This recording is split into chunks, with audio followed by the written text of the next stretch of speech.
आजकल हमारे नौजवानों को सोशल मीडिया का ऐसा भूत चढ़ा हुआ है। वो भूत उनका उतरने का नाम ही नहीं ले रहा है। वो चाहे कोई फकीर हो या चाहे कोई कव्वाल हो, सूफी हो या कूफी हो, सुन्नी हो या गैर सुन्नी हो, कोई भी हो, उसको बस आवाज के नगमे जो हैं, आवाज के सुर जो हैं, उसको बस उसके जहन में आने चाहिए। बाकी कुफ्र हो या कुछ भी हो, इससे हमारे नौजवानों को कोई भी लेना देना नहीं है। जिसे देखो, ये आप जो फोटो देख रहे हैं स्क्रीन पर, इसके बारे में मैं आपको बताऊंगा। इसको कौन नहीं सुन रहा है आज हिंदुस्तान में, जबकि ये हिंदुस्तानी भी नहीं है, मगर ऐसी कोई कैद भी नहीं है। मगर इसको कौन नहीं सुन रहा है? अक्सर मोबाइलों में हमारे नौजवानों के इसकी पड़ी हुई नातों के या कलामों के रिंगटोन बने हुए हैं। इसको अक्सर लोग सुन रहे हैं, लेकिन इसको बताया जाता है कि ये आंख से अंधा है और नात पढ़ता है, अच्छी पढ़ता है। लेकिन हमारे नौजवानों को सिर्फ सुनना है, क्योंकि वो कुछ जानते ही नहीं है। अगर वो जानते तो उन्हें ये भी पता चलता कि इसने कौन सी बात कहां किसके लिए गलत कही है। और ये हमारा बताना जरूरी भी है, क्योंकि सोशल मीडिया पर आज हमारे नौजवानों के ईमान पर डाके डाले जा रहे हैं। अगर आज हम ही नहीं बताएंगे तो हमारे नौजवानों का, हमारे दोस्तों अहबाब का ईमान कौन बचाएगा? हम ये नहीं कह रहे हैं कि आप किसी को भी मत सुनिए, आप उनको सुनिए कि जिनकी निशानदही आपके उलमाए अहले सुन्नत कर दें, इनको सुनिए। आप उसको, कोई गवैया है, कोई भांड है, कोई कव्वाल है, कोई सरासर स्टेज पर बैठ करके सुन्नत मुस्तफ़ा सल्लल्लाहु अलैहि वसल्लम की धज्जियां उड़ा रहा है और आप उसको अपने मोबाइलों की रिंगटोन बना रहे हो। शर्म नहीं आ रही? कोई है कि कुछ भी बोलता जा रहा है, आप उनको अपने स्टेजों पर बुला रहे हो, आपको शर्म नहीं आ रही?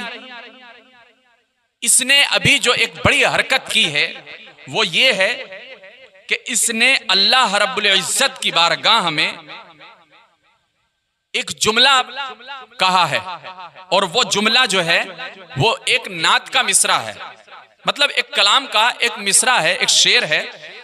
हवस थी दीद की, मेराज का बहाना था। ये पूरा कलाम तो मुझे याद नहीं है, लेकिन एक मिसरा है लिखा हुआ मेरे पास में। हवस थी दीद की, ये लफ्ज हवस जो है ना, हवस, ये ईमान पर डांके डाल रहा है, ये ईमानों को खसोट रहा है, ईमानों को लूट रहा है। लेकिन हमारे नौजवान देखो तो 10-15 दिन में ही उसको मिलियनों बिलियनों उसको व्यूज दे देते हैं, उसको ट्रेंडिंग पे ले आते हैं। लेकिन हमारे नौजवान को यह मालूम नहीं है कि हमारा इससे ईमान जा रहा है या नहीं जा रहा है। अब सुनिए इसके हवाले से कि ये लफ्ज हवस जो इसने इस्तेमाल किया है, इसमें अल्लाह की जानिब निस्बत करना, लफ्ज हवस जो है वो इसी तरीके से इस्तेमाल किया है कि अल्लाह रब्बुल इज्जत को हवस थी और मेराज का बहाना था। दीद की हवस थी और मेराज का बहाना था, यानी अल्लाह रब्बुल इज्जत अपने हबीब की दीद को ये हवस में लोगों ने पेश किया और मेराज का बहाना ये लिखा। अब इसके बारे में क्या फरमाते हैं? इसमें हवस की निस्बत अल्लाह पाक की तरफ की गई है, तो अल्लाह अज़्ज़ा व जल के लिए लफ्ज़ हवस का इस्तेमाल करना कैसा है। अब इसको आप सुने और जहां तक आपको हो सके आप अपने दोस्तों अहबाब का, अपने भाइयों का, अपने मुसलमान दोस्तों का ईमान बचाने की आप कोशिश करें।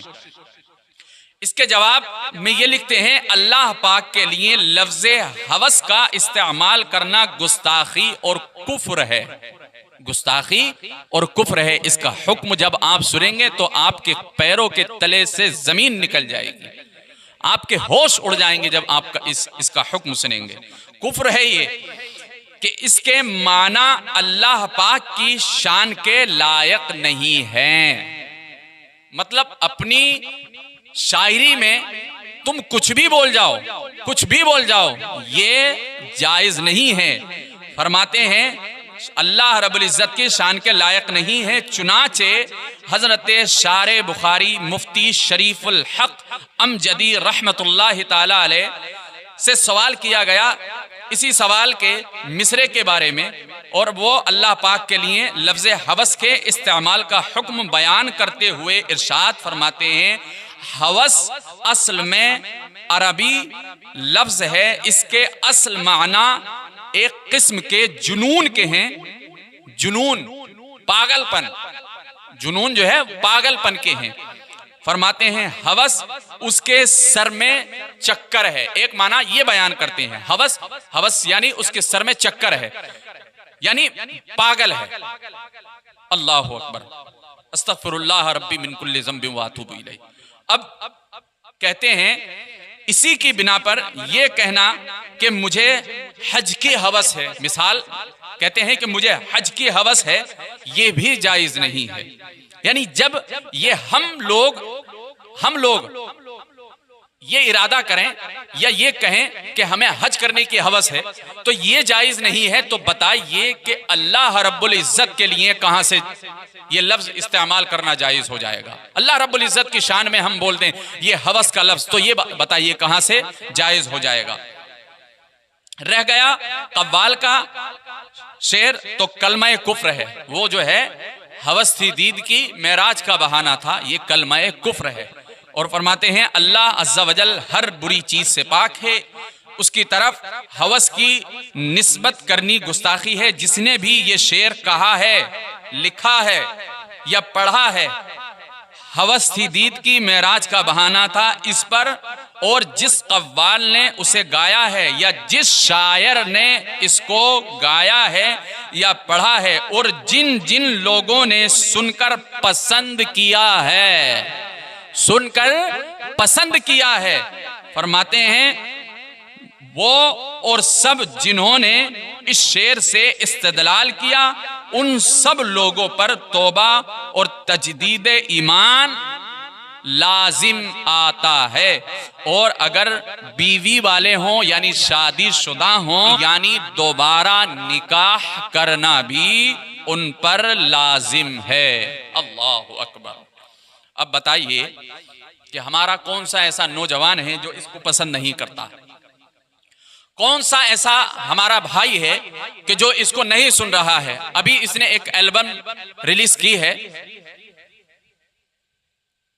उस एल्बम में इसने ये शेर पढ़ा है, खुदा के वास्ते आप दीन से करीब हो जाओ। आप दीन से जब करीब हो जाओगे तो ये तमाम चीजें जो है ना वो आपके जहन में आ जाएंगी और आपको लगेगा कि कौन सही बोल रहा है और कौन गलत बोल रहा है। आप जब इसी चीज की तमीज नहीं कर पाएंगे तो बताइए कि आपके ईमान की हिफाजत कौन करेगा?